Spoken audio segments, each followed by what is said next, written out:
তোমরা যারা যারা 2026 সালের মাধ্যমিক পরীক্ষার্থীরা রয়েছো তাদের জন্য আজকের এই ভিডিওটা ভীষণ ইম্পর্টেন্ট। কারণ এই ভিডিওতে শুধুমাত্র যে সেকেন্ড সামেটিভ ইভ্যালুয়েশনে তোমাদের আওয়ার ডাইনামিক কাইট থেকে যে প্রশ্নগুলো পড়তে হবে সেই প্রশ্নগুলো নয়, বরং এই প্রশ্নগুলো তোমাদের কিন্তু ফাইনাল এক্সামের জন্যও কাজে লাগবে, অর্থাৎ মাধ্যমিকের জন্য বা টেস্ট পরীক্ষার জন্যও কিন্তু কাজে লাগবে। তাই আওয়ার ডাইনামিক কাইটকে কিন্তু একদমই অবহেলা করবে না। যে প্রশ্নগুলো এখানে বলছি উত্তর সহ কিন্তু সবকটা প্রশ্নের উত্তর খুব ভালো করে বুঝে নাও। পরে তো আমি মাধ্যমিকের জন্য আলাদা করে দেবই সাজেশন, কিন্তু এটা সেকেন্ড সামেটিভের জন্য কিন্তু ভীষণ ইম্পর্টেন্ট। এই প্রশ্নগুলো কিন্তু ভালো করে তৈরি করো। তো দেখো, ইউনিট 1-এর প্রথম কোশ্চেন, ইউনিট 1 থেকে প্রথম কোশ্চেন দিচ্ছি। Why did the narrator and Claude make the most of each other? কেন ক্লড এবং লেখিকা একে অপরকে কাজে লাগিয়েছিলেন? The narrator and Claude made the most of each other because there was no other children to play with them on the Big Half Moon. কারণ Big Half মুনে তাদের সাথে খেলা করার জন্য অন্য কোনো বাচ্চা ছিল না। আচ্ছা, ভিডিওটা তো স্টার্ট করেই দিয়েছি, সাথে একটা কথা বলে দিই। মাধ্যমিক 2025-এর ইংলিশ সাজেশনের কমপ্লিট পিডিএফ যারা যারা পারচেস করতে চাও বা আমার কাছে ইংলিশের অনলাইন ক্লাস করতে চাও তাদেরকে বলবো এই ভিডিও ডেসক্রিপশন বক্সে আমার হোয়াটসঅ্যাপ নাম্বার দেওয়া রয়েছে। যদি তোমরা হোয়াটসঅ্যাপে কন্ট্যাক্ট না করতে চাও, ইনস্টাগ্রাম, টেলিগ্রামের লিঙ্ক দেওয়া রয়েছে, সেখানে তোমরা যোগাযোগ করতে পারো। যারা যারা পিডিএফ পারচেস করতে চাও অবশ্যই করে কিন্তু পিডিএফগুলো নিয়ে নাও। এই সময় কিন্তু তোমাদের কিন্তু মাধ্যমিক 2025-এর ইংলিশ সাজেশনের পিডিএফ যারা যারা পারচেস করতে চাও তোমাদের জন্য কিন্তু ডিসকাউন্ট অফার চলছে। তাই যারা যারা নিতে চাও এই মুহূর্তে কিন্তু পিডিএফগুলো পারচেস করে নাও। হ্যাঁ, তোমাদের অনেকেরই মনে হতে পারে যে এত তাড়াতাড়ি সাজেশন নিয়ে নেবো, এবার কমন আসবে কিনা। যেরকম আগের কয়েকটা বছরে তোমরা দেখবে যে আমার সাজেশন থেকে পুরো পিডিএফ কিন্তু মানে যেটা যা যা বলেছিলাম সমস্তটা যেরকম কমন এসেছিল সেরকম কিন্তু এই বছরও তোমরা কমন পাবে। তাই যারা যারা সাজেশন পারচেস করতে চাও এই ভিডিও ডেসক্রিপশন বক্স চেক করো, ওখানে হোয়াটসঅ্যাপ নাম্বার দেওয়া রয়েছে, সমস্তটা কিন্তু তোমরা ডিটেলস ওখানে পেয়ে যাবে। অবশ্যই করে কিন্তু যোগাযোগ করে নাও। What does the narrator want to tell her readers? লেখক তার পাঠকদের কি বলতে চায়? দ্য ন্যারেটর বা লেখিকা তার পাঠকদের কি বলতে চায়? The narrator wants to tell her readers how they get reunited with their long lost relatives on account of a kite. একটা ঘুড়ির দৌলতে কিভাবে তাদের দীর্ঘদিন আগে হারিয়ে যাওয়া আত্মীয়দের সাথে আবার পুনরায় যোগাযোগ হয়েছে সেটাই বলতে চায়। What was the funny part according to the narrator? লেখিকার মতে সবচাইতে মজার বিষয় কী ছিল? অ্যাকর্ডিং টু দ্য ন্যারেটর লেখিকার মতে the funny part used to be, সবচাইতে মজার ব্যাপারটা তখন ঘটতো, that people always pitied them, যে লোকেরা তাদেরকে করুণা করতো, when the time came for them to return, যখন তাদের দ্বীপে ফেরত যাওয়ার সময় আসতো। Why did the narrator and Claude want somebody to play with them? কেন ক্লড এবং লেখিকার কাউকে প্রয়োজন ছিল তাদের সাথে খেলা করার জন্য? The narrator and clod wanted someone to play with them, লেখিকা এবং ক্লড কাউকে চেয়েছিল তাদের সাথে খেলা করার জন্য।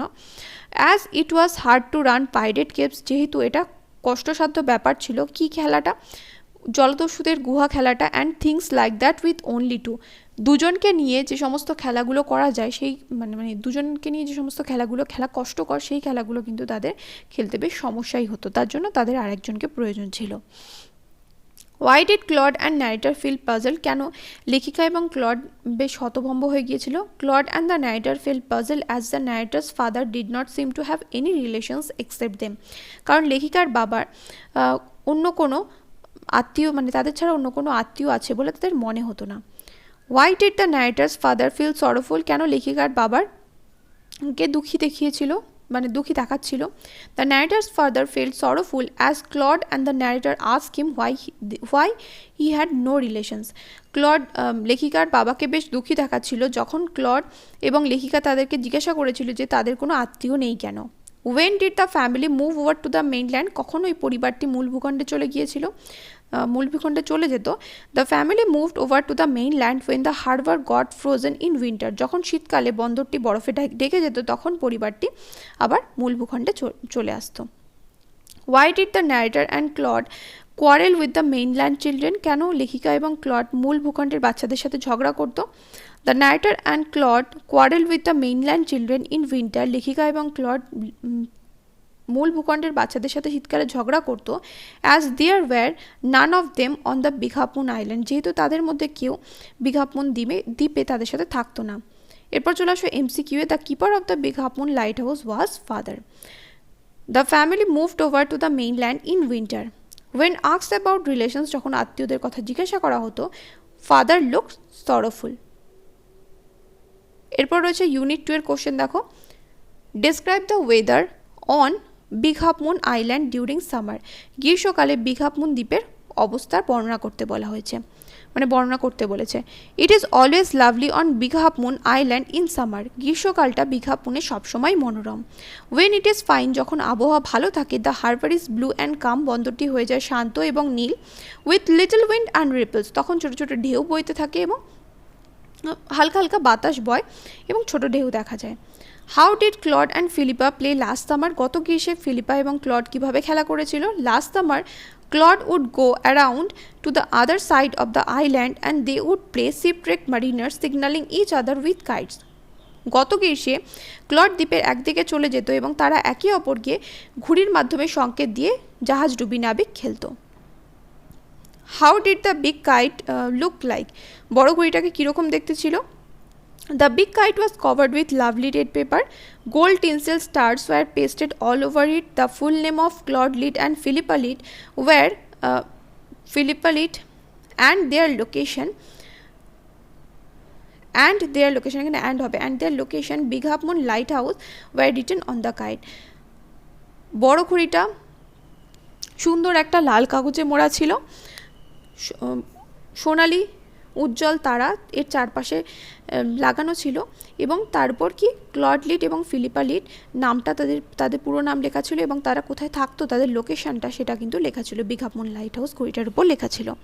How was a hole made on the kite. ঘড়িটার উপর কীভাবে একটা গর্ত হয়ে গেল বা ছিদ্র হয়ে গিয়েছিল। Philippa on sensing a grand wind blowing.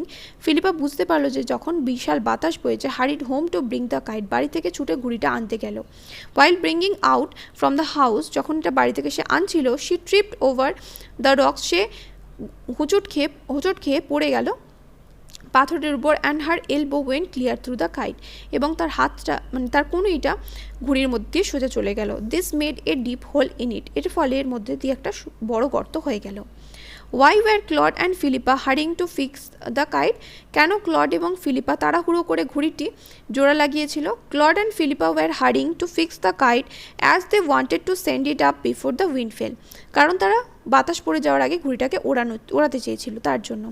Y did they use a letter to patch up the kite. কেন তারা একটা ঘুড়িকে ব্যবহার করেছিল চিঠি ব্যবহার করেছিল ঘুড়িটাকে মেরামত করার জন্য। They used a letter to patch up the kite as there was no red paper left in the lighthouse. যেহেতু লাইট হাউসে কোনো কাগজ ছিল না, লাল রঙের কোনো কাগজ ছিল না, তার জন্য তারা চিঠিটাকে ব্যবহার করেছিল। How did they patch the kite up. কীভাবে তারা ঘুড়িটিকে মেরামত করেছিল? They patch the kite up with an old letter a sheet on each side and dried it up with fire. Dried it up with fire বা by fire. Why was Claude standing foolishly? Claude কেন বোকার মতো দাঁড়িয়েছিল? Claude was standing foolishly as the kite snapped and sailed away to the mainland.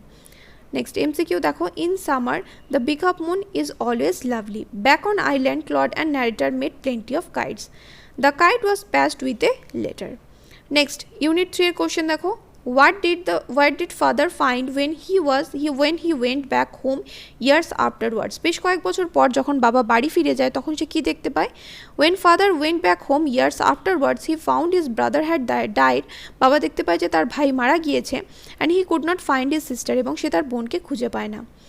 Why did Aunt Esther turn pale? কেন পিসিমা এস্তার বিবর্ণ হয়ে গিয়েছিল? Aunt Esther turned pale, পিসিমা এস্তার বিবর্ণ হয়ে গিয়েছিল as she had seen the kite patched with the very letter which she had once written to her brother. কারণ সেই ঘড়িটার মধ্যে একটা চিঠি লাগানো অবস্থায় দেখেছিল, যে চিঠিটা সে তার ভাইকে একসময় লিখেছিল। What was the reaction of Aunt Esther after the kite came into her hand? পিসিমা এস্তারের অবস্থা কীরকম হয়েছিল বা প্রতিক্রিয়া কী হয়েছিল যখন ঘুড়িটা তার হাতে এসেছিল? After the kite came into her hand Aunt Esther sat down and wrote to her brother and sent the letter to the Big Half Moon Lighthouse. Who was Aunt Esther? Where did she live? Aunt Esther was a widow and the mother of Dick and Mimi. She lived hundreds of miles inland. এরপর চলে আসো MCQ A. A letter came for father after a month. Father left home after quarreling with his sister. Dick and Mimi discovered the kite on the top of a tree. Next video এর পরের যে MCQ মানে এর পরে যে কোশ্চেন্সগুলো important যে lesson থেকে সেই লেসনটা আমি তোমাদের সাথে শেয়ার করব। দেখা হবে নেক্সট ভিডিওতে। Till then by.